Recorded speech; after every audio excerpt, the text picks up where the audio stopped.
All right, today we're going to do something a little different. We're going to deconstruct a single, really pivotal chapter from a story called The Arrangement. We're going to see exactly how the author uses just a few pages to build this incredible tension, define a character's entire world, and, raise the stakes to an almost impossible choice.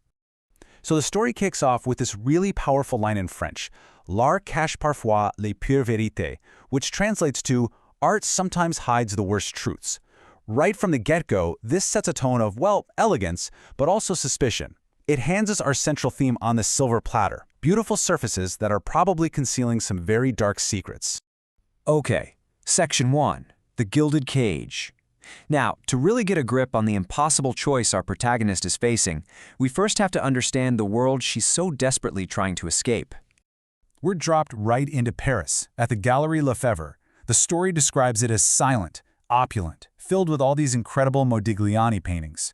You realize immediately, this isn't just a location, it's a symbol. It represents this immense, almost untouchable world of wealth and high culture. And then the story does something that I think is just brilliant. It puts a number on it.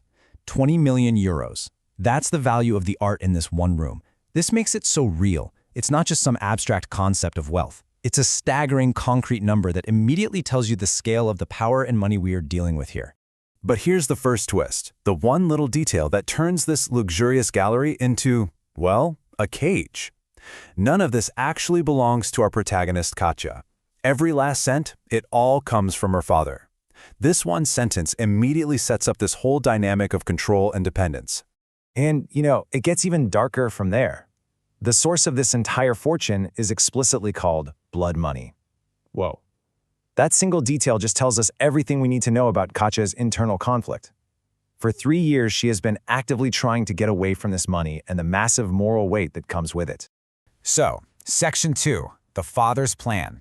Now, all that internal conflict we just talked about, it's about to become very, very external. Because her father, the source of everything she's running from, he has a plan for her. And this task is called the arrangement. But it is so clear that this is more than just some simple errand. This is a test.